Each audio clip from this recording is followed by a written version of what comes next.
You're sitting in the driver's seat, engine off, streetlight buzzing overhead, and you're staring out the windshield wondering the one thing that pulled me down this whole trail. Where does a person actually park a van and sleep through the night without a knock on the window at 3 in the morning? Here's what I found. The folks who solved this weren't influencers with sponsors. They were people with almost nothing, and they figured out a set of moves most homeowners never think about even once. 7 of them, quiet, cheap, and older than you'd guess. And somebody worked very hard to make sure you'd never be taught a single one. I promise you this by the end. The trail runs all the way back to a dusty government camp outside Bakersfield in 1936 and forward to a federal court ruling in 2014 that admitted, in writing, what these people had known for decades. This works with the vehicle you already own and the parking lots already sitting in your town. It started for me with a citation. I was digging through a box of old county records and found a parking ticket from the 1930s, hand-stamped, for the crime of habitation in a motor vehicle. I could not let that phrase go. Who decided sleeping in your own van was a crime and why? So let me walk you through what I found, one clue at a time. The first thing that didn't add up was this. I assumed people living in vans just parked wherever they got tired. Random, desperate. But the more forum threads I read, the more old-timers I listen to, the clearer it became that there was nothing random about it. There was a system, a discipline, and the very first rule of that system is the one that surprised me most, because it goes against every instinct you have. You never sleep in the same spot 2 nights in a row. I read this over and over from people who had lived in their vehicles for years, and at first it made no sense to me.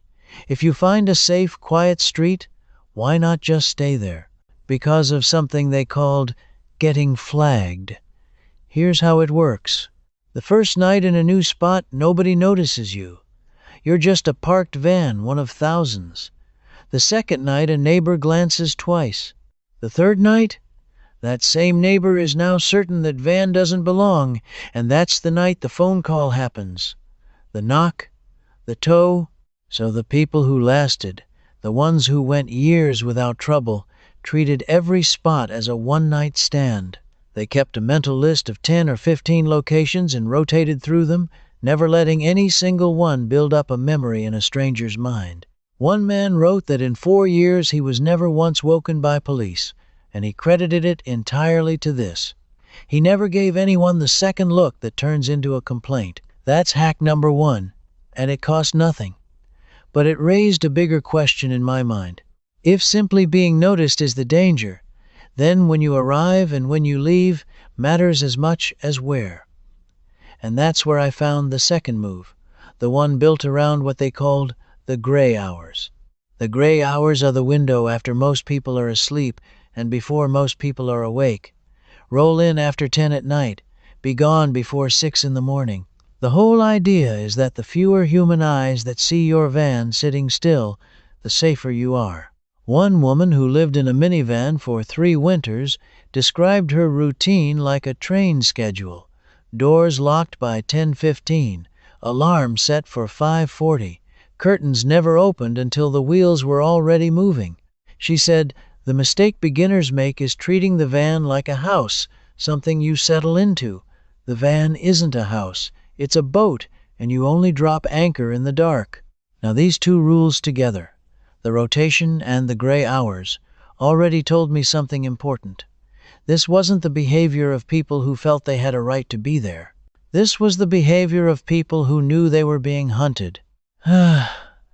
And that's when the investigation stopped being about parking and started being about who decided to hunt them and why. Because you don't develop this level of caution against nothing. Somebody made these rules necessary. So I went looking for the villain.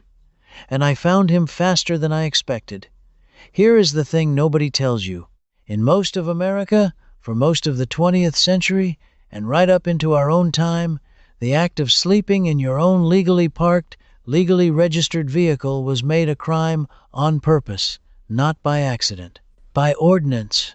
City after city passed what are politely called vehicle habitation laws. The one that finally cracked the whole case open for me is from Los Angeles. Municipal Code Section 85.02. On the books, that law made it illegal to use a vehicle as living quarters, either overnight, day by day, or otherwise. Read that again. Not blocking traffic, not parking illegally, just living inside a vehicle that was otherwise parked perfectly legally. The parking was fine, the sleeping was the crime. And here's the detail that made my skin prickle. The origin of that specific ordinance traces back to 1983, but the idea behind it, that phrase I found stamped on a Depression-era ticket, habitation in a motor vehicle, goes back decades earlier. This wasn't new. This was a very old tool, dusted off and sharpened every time the number of people living in vehicles started to rise. Now, who benefits from a law like that? Follow it, and you'll see. It isn't really about safety. A working van parked at a curb harms no one. These laws got written and enforced hardest in neighborhoods with property values to protect and business districts with customers to keep comfortable. The complaints came from people who didn't want to look at poverty on their street. So the response wasn't to help the person in the van. It was to make the person in the van illegal so they'd move somewhere you couldn't see them. That's why the rotation rule exists. That's why the gray hours exist. Every one of these hacks is a countermeasure, invented by people to survive a system built specifically to grind them down. And the reason you've never heard them isn't that they're complicated. It's that the entire point was to keep them from spreading. But the story doesn't end with the villain winning, and this is where it gets good. Because in 2014, that Los Angeles law went to the Ninth Circuit Court of Appeals in a case called Desert Train versus City of Los Angeles, and the court struck it down unanimously. The judges wrote that the law was so vague it criminalizes innocent behavior and opened the door to discrimination against the poor and the homeless. A federal court, in writing, admitted that punishing a person for sleeping in their own vehicle was unconstitutional as that law was written. That ruling was a crack of daylight. But here's what haunted me. The knowledge those van dwellers built up over decades, the survival craft, never got written into any court document. The court struck down one law in one city. It didn't hand anybody the 7 moves.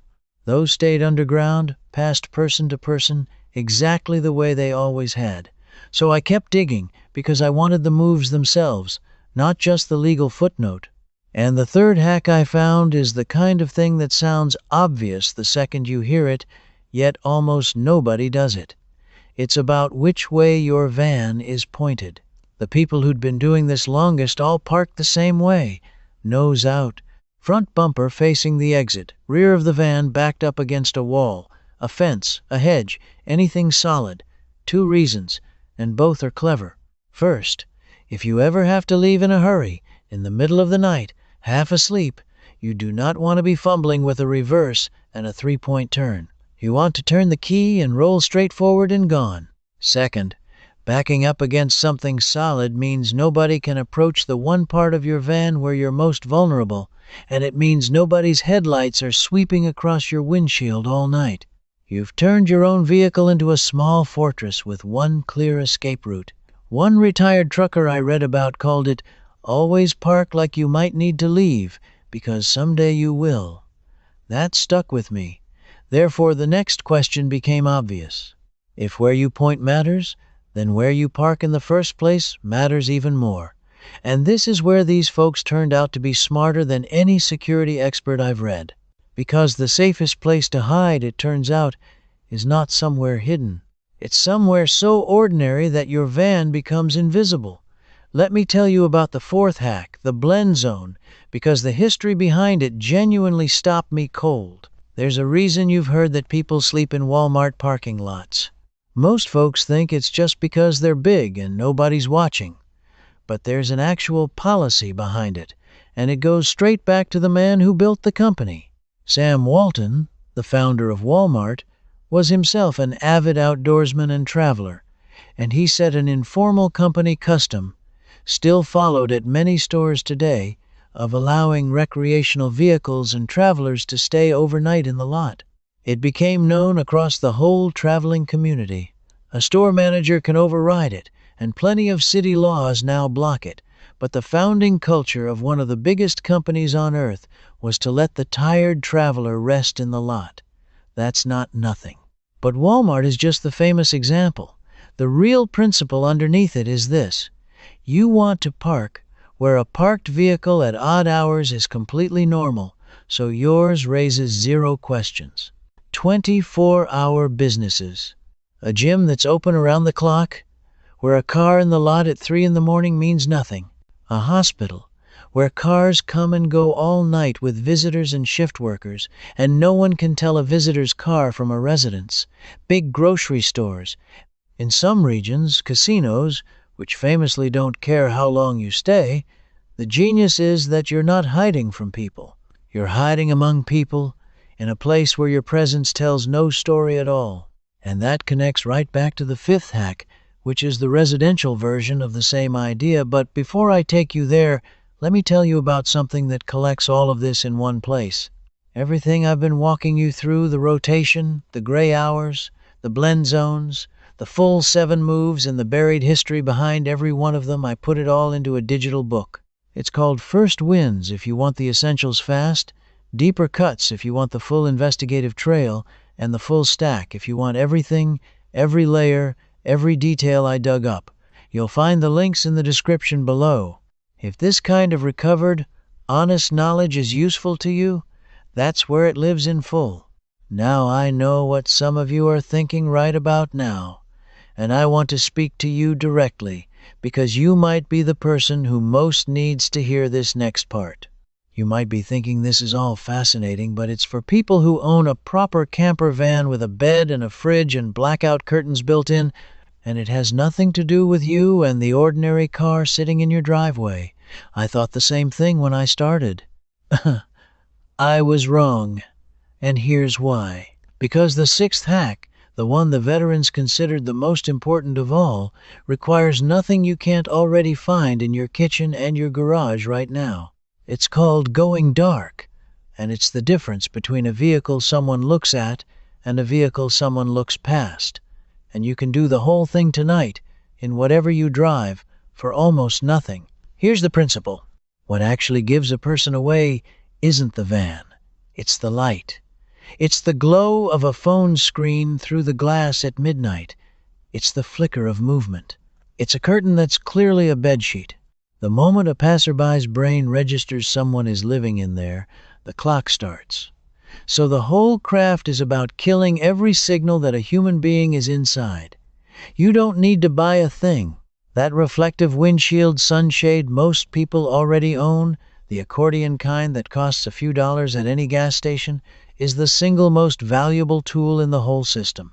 It blocks the view straight through your biggest window, and, in winter, it holds heat in. For the side windows, people cut simple panels out of that same silver bubble insulation you can buy in a roll for under $20 at any hardware store. Or honestly just dark fabric, or even cardboard cut to fit and wedged in. The rule they lived by was total blackout, not one seam of light escaping. If you can't see out and no one can see in, your van has just become furniture. 2 more free pieces that go with it. Never, ever run your engine to stay warm while parked. Nothing draws attention and complaints faster than an idling vehicle in the dark, and it's dangerous besides. And crack a window just a finger's width on opposite sides if you can. Here's the piece almost nobody warns beginners about. Your own breathing all night long releases moisture. In a sealed vehicle that turns into condensation dripping down your walls and windows by morning, and over time into mildew and cold. The old hands solved it with cross-ventilation, a tiny gap top and bottom, or a small battery fan. Warm and damp will make you sick. A little airflow, which costs you nothing, keeps you dry. So, if you took nothing else from this whole video, you could go dark tonight, in the car you already own, with a sunshade and a piece of cardboard, and you'd already be doing what took these folks years to learn. That's the everyday truth of it. This was never about fancy gear. It was about knowledge somebody didn't want you to have. But I saved the best for last, because there's a seventh hack, and this is the one that broke the case wide open for me. This is the one that made me sit back in my chair. And to understand why it's so powerful, I have to take you back to where the trail actually ended. I told you at the start about that Depression-era citation. Well, I kept pulling that thread, and it led me to the government camps of the 1930s. When the Dust Bowl drove hundreds of thousands of families onto the road in old trucks and jalopies, they were treated as criminals in town after town. In 1933, the federal government created a program for these transient families, and in 1936, they opened the Arvin Federal Government Camp outside Bakersfield, California, the place John Steinbeck used as the model for the government camp in The Grapes of Wrath. People today still call it Weed Patch. It's still there. And in the records and recollections of camps like that one, I found the seed of the seventh hack. The families who survived best on the road were the ones whose vehicles didn't look like the vehicle of someone with nowhere to go, the ones that looked like they had a purpose, a work truck, a delivery, a reason to be exactly where it was. Looking poor got you moved along. Looking like you had a job got you left alone. That principle never died. It got passed down and refined, and it survives today in the modern van-dwelling community, in the gatherings out in the desert at Quartzsite, Arizona, where thousands of people who live in vehicles meet each year and trade exactly this kind of hard-won knowledge. And the seventh hack, the crown jewel, is the disguise. Here it is. You make your van look like a work van, a plain white cargo van that clearly belongs to a plumber, an electrician, a carpet cleaner, a delivery service, is one of the most invisible objects in America. Nobody questions a work van. It can sit on a commercial street, in an industrial area, in a lot, at almost any hour, and every single person who walks past assumes it belongs to a business and a working man who's simply somewhere nearby. And the way people pull this off is almost laughably simple and cheap. Magnetic signs. You can order a set of magnetic business-style door signs, the kind small companies slap on their trucks, for a small amount of money. Some folks make their own, a tidy magnetic sign that says something ordinary, a fake little handyman or cleaning company name, and suddenly your home is a commercial vehicle in the eyes of every neighbor, every passerby, every patrol car. And this unlocks the best parking of all, the industrial and commercial zones. Streets lined with warehouses and small businesses that empty out completely at night. No residents to complain. No neighbors keeping a census of cars. Work vehicles parked overnight in those areas are the most normal thing in the world. A magnetic sign, a plain white van, an industrial street after dark, going dark inside, nose out for the exit, gone before the business is open. Put all seven together and you become genuinely, completely invisible. That's the whole system. That's what took these people generations to build, and what a lot of powerful people spent just as long trying to bury. Think about the full arc of what we just uncovered. The knowledge existed, born on the road in the 1930s out of pure survival. It was buried, made a crime by ordinance after ordinance, right up to that Los Angeles law struck down in 2014. It was kept alive anyway, whispered from one traveler to the next, out in places like Quartzsite where nobody could stamp it out. And the trail led me straight to it. 7 quiet moves that any decent person forced onto hard times could use to keep their dignity and their sleep. Now you have all 7, and nobody can take them back out of your head. I'll tell you what I felt when I finally laid all 7 of these side by side. It wasn't excitement. It was a kind of quiet anger, and then something like relief. Because these aren't tricks. They're the recovered common sense of people who refuse to be erased, and holding them feels like getting back something that was stolen from all of us, whether we ever sleep in a van or not. And I think if you've watched this far, you're a certain kind of person. You're the kind who can feel it in your gut when useful, honest knowledge gets quietly made to disappear, not because it was dangerous, but because it was inconvenient to somebody with property to protect and a profit to guard. You trust your own eyes over a polished promise. That's exactly who these 7 moves were saved for. So let me ask you one specific thing, and I really do want you to answer this one. Of everything we dug up, which hack surprised you most? Was it the rule to never sleep in the same spot twice? Or was it the magnetic work van sign that turns a home into an invisible commercial vehicle? Tell me in the comments right now. Don't just think it and scroll on.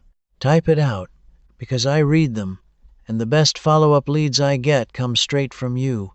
And if part of you feels the way I do, that there's a whole library of this kind of buried, practical, honest knowledge still out there waiting to be dug back up, then come along with us. This channel is a small crew of people doing exactly that, one investigation at a time, because the next trail I'm on is about something just as hidden. There was an old, nearly free method for keeping food cold and fresh for weeks without electricity, one that every household knew 100 years ago, and it vanished the moment somebody figured out how to sell us the machine that replaced it. I found where it went. Stay with me, and I'll hand you that one too. Before you go, one thing. This video gave you the overview, but inside my membership I walk you through the full 7-hack system, the way it was really meant to be understood. In there you can ask me your own question, and a real person, me, answers you myself. You won't be doing this alone. You'll belong with the Old Ways folks inside the Old Ways Society. Just point your phone's camera at the code on screen. Cancel any time. One click. No risk.